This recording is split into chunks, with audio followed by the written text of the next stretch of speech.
Selamat siang pemirsa, kembali lagi bersama kami dalam House Jakarta News yang siap menemani jam istirahat Anda. Kami akan menyajikan informasi tercepat, terkini, dan terpercaya khusus untuk Anda. Saya Vido Dava. Saya Dela Syaulia Haryatin. Kami berdua siap merangkum seluruh peristiwa penting yang untuk Anda ketahui. Sepanjang 20 menit ke depan, inilah House Jakarta News. Informasi terangkum dengan akurat dan tuntas. Kita langsung menuju informasi yang pertama.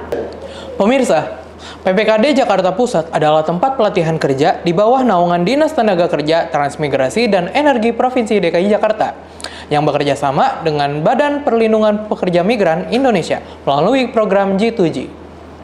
PPKD Jakarta Pusat menjadi tempat pelatihan kerja yang disediakan pemerintah secara gratis untuk masyarakat DKI Jakarta. PPKD Jakarta Pusat memiliki fasilitas yang sangat mendukung untuk pembelajaran dan instruktur yang berkompeten. Tak jarang, akan ada pengajar dari Korea yang akan terjun langsung untuk mengajar para peserta. Karena Korea sangat menjunjung tinggi tata krama terhadap yang lebih tua, sehingga tak jarang banyak anak muda yang membungkuk jika bertemu orang yang lebih tua. Berbicara mengenai kesiapan kerja, kini kita beralih ke informasi selanjutnya dari kegiatan internal PPKD Jakarta Pusat. Suasana antusias terlihat sejak pagi di Pusat Pelatihan Kerja Daerah Jakarta Pusat Sabtu 8 November 2025. Puluhan peserta dari 4 kejuruan seperti desainer multimedia, konten kreator, web programming, dan teknisi jaringan berkumpul untuk mengikuti seminar produktivitas yang turut menghadirkan pembicara Bapak Yafrizal Zahri Arsyad. Selama hampir 7 jam dari pukul 8 WIB sampai 15 WIB, peserta diajak memahami bagaimana membangun kebiasaan kerja yang efektif, memetakan prioritas hingga memaksimalkan teknologi untuk mendukung kinerja. Yafrizal membawakan materi dengan gaya interaktif yang membuat peserta aktif berdiskusi, berbagi pengalaman, dan saling bertukar ide. Tidak hanya memberi teori, seminar ini juga menekankan praktik langsung melalui contoh kasus di industri kreatif dan teknologi. Para peserta mengaku mendapatkan perspektif baru mengenai cara meningkatkan produktivitas baik sebagai calon pekerja maupun pelaku industri.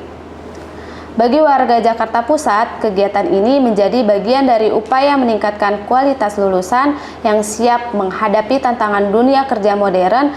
Seminar ditutup dengan harapan agar seluruh peserta mampu menerapkan ilmu yang diperoleh dalam perjalanan karir mereka ke depan.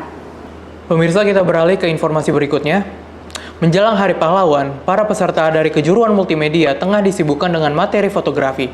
Berikut laporannya untuk Anda. Suasana di kelas multimedia PPKD Jakarta Pusat sedikit berbeda. Para peserta pelatihan multimedia tampak antusias mengikuti kelas fotografi yang menjadi salah satu materi paling penting dalam pelatihan kerja kali ini. Dalam sesi ini, peserta banyak diajarkan teknik-teknik dasar fotografi, mulai dari pengenalan kamera, komposisi gambar, pencahayaan, hingga cara mengatur fokus dan angle agar foto terlihat profesional. Tujuan dari kelas ini adalah melatih peserta agar memahami tidak hanya cara mengambil gambar, tapi juga bagaimana menceritakan sesuatu melalui foto. Karena fotografi itu bukan sekedar memotret, melainkan menangkap momen. Fasilitas yang ditawarkan juga tidak setengah-setengah, diantaranya komputer yang mumpuni, instruktur berpengalaman, fasilitas lain seperti seragam, makan siang, dan snack gratis. Fasilitas yang ditawarkan di PPKD Jakarta Pusat ini tidak setengah-setengah. Di antaranya komputer yang mumpuni, instruktur berpengalaman, fasilitas lain seperti seragam, makan siang, dan snack gratis. Melalui pelatihan ini, diharapkan peserta dapat mengembangkan keterampilan visual agar siap berkompetisi di dunia kerja. Pelatihan Satuan Pengamanan atau Satpam di Pusat Pelatihan Kerja Daerah Jakarta Pusat telah menjadi salah satu sorotan utama. Pelatihan Satuan Pengamanan atau Satpam di Pusat Pelatihan Kerja Daerah Jakarta Pusat telah menjadi satu sorotan utama. Pelatihan ini dinilai mampu meningkatkan kedisiplinan, keterampilan, serta kesiapan para peserta untuk bertugas di berbagai instansi dan perusahaan, khususnya di wilayah ibu kota. Meskipun cuaca terik, semangat para peserta terlihat sangat tinggi. Mereka mengikuti berbagai materi, mulai dari baris berbaris, penanganan keadaan darurat, hingga simulasi pengamanan kerja. Instruktur di lokasi menjelaskan bahwa pelatihan ini dirancang bukan hanya untuk memperkuat fisik peserta, tetapi juga untuk membangun aspek mental, etika, dan profesionalisme dalam menjaga keamanan. Pembentukan karakter yang baik, kejujuran, serta kemampuan berkomunikasi yang efektif adalah fokus utama, karena petugas keamanan adalah garda terdepan sebuah institusi. Dengan materi yang padat dan komprehensif, diharapkan lulusan pelatihan Satpam dapat menjadi tenaga keamanan yang tidak hanya sigap dalam bertindak, tetapi juga berintegritas tinggi dan siap menghadapi tantangan dunia kerja modern. Mereka akan menjadi aset penting dalam memastikan lingkungan kerja dan publik tetap aman dan kondusif. Pemirsa, kawasan Bendungan Hilir atau yang akrab disapa Ben Hill Jakarta Pusat ini kini menjelma menjadi magnet baru bagi para pencinta kuliner. Tak hanya sebagai pusat perkantoran, Ben Hill kini membuktikan diri sebagai surga jajanan kekinian yang ramah di kantong. Menjawab kerinduan masyarakat urban akan makanan enak tanpa harus menguras dompet. Berikut liputan dari kawasan Ben Hill ini untuk Anda. Kawasan Ben Hill kini menjadi surga kuliner kekinian di Jakarta Pusat. Yang paling menarik, Anda bisa menemukan menu ala western food yang biasanya dijual dengan harga premium, seperti spaghetti, pasta, hotdog, dan bahkan di sini menyediakan hidangan tradisional seperti bika ambon, kue apem, dan tersedia berbagai jenis minuman dan buah-buahan. Dengan varian yang lengkap, tempat jajanan ini menjadi solusi ideal bagi para pekerja kantoran, mahasiswa, atau siapapun yang mencari makanan enak, modern, dan pastinya hemat di kantong. Kini, saya akan mengajak pemirsa untuk berburu hidangan tradisional dengan harga tak kalah meriah di jantung ibu kota. Pasar Kue Subuh dikenal sebagai surganya kue tradisional di Jakarta. Di sini, beragam jajanan khas Nusantara tersaji menggoda. Mulai dari kue basah, kue kering, jajanan pasar, hingga roti rumahan semua bisa ditemukan dengan harga terjangkau. Ya, cukup dengan Rp2.000 saja kamu sudah bisa menikmati cita rasa tradisional dan autentik. Pasar legendaris ini sudah ada sejak tahun 1960 dan beroperasi setiap malam mulai pukul 7 hingga dini hari. Sejak 2023, Pasar Kue Subuh pindah ke lokasi barunya di lantai 1 area parkir Gedung Senen Jaya Blok 1 dan 2. Sebelumnya, para pedagang sempat berjualan di Blok 5 sampai akhirnya direlokasikan pasca kebakaran tahun 2017. Kini kawasan ini dikenal dengan nama Sentra Kue Subuh. Dengan luas mencapai 1.760 meter persegi, pasar ini menampung sekitar 2.000 pedagang dan lebih 10.000 jenis kue. Tak heran kalau Sentra Kue Subuh disebut sebagai pusat kue basah terbesar dan terlengkap di Jakarta. Dari risoles, pastel, lemper, kue talam, hingga onde-onde dan putu semuanya tersedia lengkap di sini. Banyak di antara mereka yang berburu kue untuk dijual kembali atau sekedar mencari jajanan hangat untuk sarapan pagi. Buat kamu yang butuh hidangan untuk acara besar, Pasar Kue Subuh juga melayani pesanan dalam jumlah banyak. Beberapa pedagang bahkan menyediakan kartu nama bagi pelanggan tetapnya. Murah, lengkap, penuh cita rasa tradisional, inilah Pasar Kue Subuh Senen. Surga jajanan khas Indonesia di tengah hiruk-pikuk ibu kota. Pemirsa, di tengah padatnya kota Jakarta, terdapat sebuah ruang hijau yang tak hanya indah, namun juga syarat akan sejarah, yakni Lapangan Banteng. Kini, kawasan ini menjadi destinasi favorit warga untuk berolahraga, bersantai, sekaligus mengenang perjuangan bangsa. Lapangan Banteng terletak di kawasan Jakarta Pusat, tidak jauh dari Masjid Istiqlal. Tempat ini dahulu dikenal dengan nama Waterloo Plain pada masa penjajahan Belanda.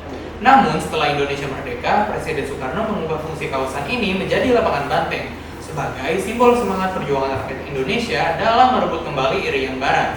Di tengah taman berdiri monumen pembebasan Irian Barat yang menggambarkan sosok pria dengan tangan terangkat ke langit, melambangkan semangat bebas dari penjajahan.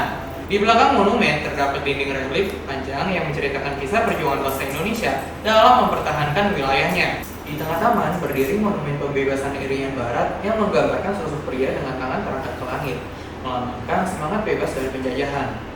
Di belakang monumen terdapat dinding relief panjang yang menceritakan kisah perjuangan bangsa Indonesia dalam mempertahankan wilayahnya. Relief ini menjadi daya tarik tersendiri, mengingatkan pengunjung pada semangat nasionalisme yang membara di masa lalu.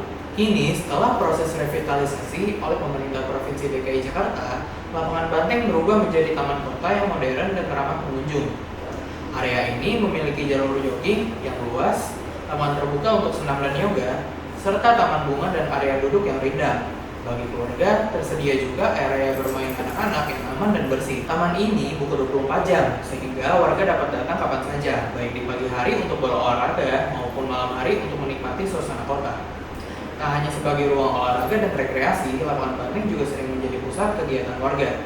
Mulai dari event kicau burung, bazar makanan, hingga pameran seni serta acara komunitas kerap digelar di sini. Suasana menjadi semakin hidup dengan aroma kuliner khas Jakarta yang menggoda, musik jalanan, hingga anak-anak yang bermain riang di bawah pepohonan rindang. Lapangan Banteng kini bukan hanya tempat rekreasi, melainkan juga ruang publik yang menghidupkan kembali nilai sejarah dan kebersamaan.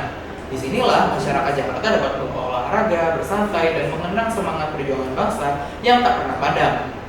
Keberadaan ruang terbuka hijau seperti lapangan Banteng memang menjadi penting di tengah hiruk-pikuk ibu kota. Dan berbicara mengenai warisan bersejarah yang tak lekang oleh waktu, kini mari kita tengok kawasan bersejarah tertua di Indonesia, Kota Tua. Kota Tua Jakarta dikenal sebagai salah satu kawasan bersejarah. Pada abad ke-17, kawasan ini menjadi pusat perdagangan VOC dan menjadi titik penting jalur rempah dunia. Bangunan bergaya kolonial seperti Museum Fathahillah, Museum Wayang, hingga kawasan sekitar Kali Besar menjadi saksi perkembangan Batavia. Kota Tua Jakarta dikenal sebagai salah satu kawasan bersejarah tertua di Indonesia. Pada abad ke-17, kawasan ini menjadi pusat perdagangan VOC dan menjadi titik penting jalur rempah dunia. Bangunan bergaya kolonial seperti Museum Fathahillah, Museum Wayang, hingga kawasan sekitar Kali Besar menjadi saksi perkembangan Batavia pada masa kolonial. Kini, pemerintah bersama sejumlah pihak melakukan revitalisasi besar-besaran di kawasan Kota Tua. Revitalisasi ini mencakup perbaikan gedung bersejarah, penataan trotoar, penambahan ruang terbuka publik, hingga pengaturan ulang arus wisata agar kawasan lebih ramah pejalan kaki.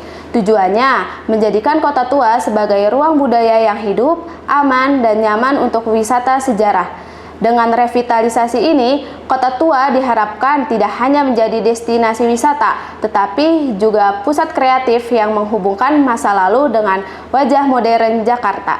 Pemirsa, di sisi lain, revitalisasi juga membuahkan hasil di kawasan Kota Tua, di mana kawasan ini ramai dikunjungi masyarakat sebagai destinasi rekreasi keluarga di akhir pekan. Liputan berikut akan menunjukkan suasana hangat dan tawa riuh anak-anak yang seolah menjadi obat penat setelah sepekan bekerja. Dengan sepeda warna-warni, mereka terlihat asik mengelilingi daerah Kota Tua bersama-sama. Tak ada gawai, tak ada layar, semua menikmati waktu bersama yang sederhana. Tak jauh dari situ, gelembung-gelembung sabun berterbangan di udara. Anak-anak terlihat berlomba-lomba menunjukkan siapa yang paling bisa membuat gelembung paling banyak. Momen singkat seperti ini menjadi kesempatan langka untuk benar-benar hadir bersama keluarga. Di tengah hiruk-pikuk kota, tawa anak-anak dan senyum orang tua terpadu menjadi harmoni kecil yang menyenangkan. Kota Tua bukan hanya sekedar tempat wisata, namun juga ruang untuk kembali merasakan arti waktu-waktu untuk berhenti sejenak, menikmati udara, dan menyadari bahwa kebahagiaan sesederhana tawa keluarga di hari Minggu. Nah, kadang momen-momen kayak gini tuh sederhana, tapi berharga ya Dela ya. Bahagia bersama keluarga di tengah hiruk-pikuk kota. Betul Vito, dan setelah lelah beraktivitas serta berkeliling di Kota Tua, tentu saja yang dicari selanjutnya adalah tempat untuk bersantap. Kota Tua tidak hanya menawarkan kisah sejarah, tetapi juga menjadi destinasi menarik bagi para pecinta kuliner.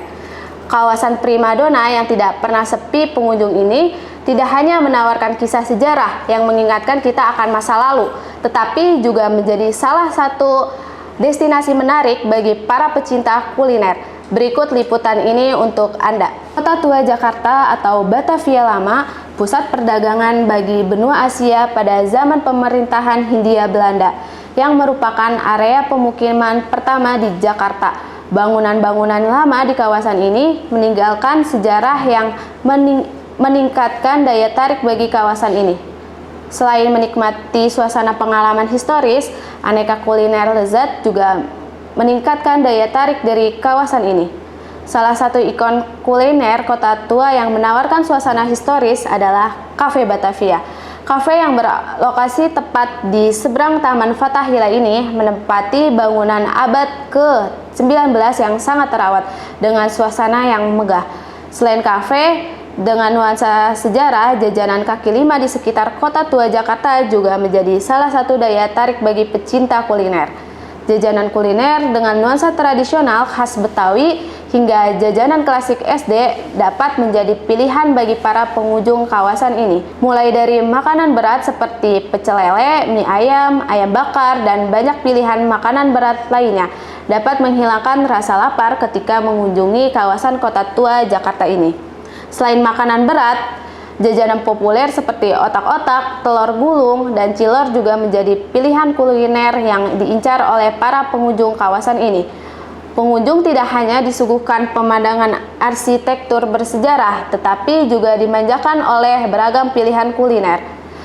Mulai dari pengalaman bersantap di kafe bernuansa tempo dulu, hingga aneka jajanan kaki lima. Semuanya melengkapi pengalaman otentik saat menjelajahi warisan Batavia lama ini. Kita bergeser ke wilayah lain, tepatnya di tengah padatnya aktivitas di kota Jakarta Timur. Keberadaan ruang terbuka hijau menjadi oasis bagi masyarakat untuk beristirahat dan beraktivitas bersama keluarga.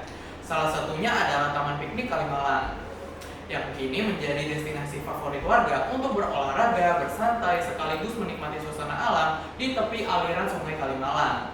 Taman piknik menawarkan kesegaran di balik hiruk-pikuk kemacetan Jalan Raya Kalimalang.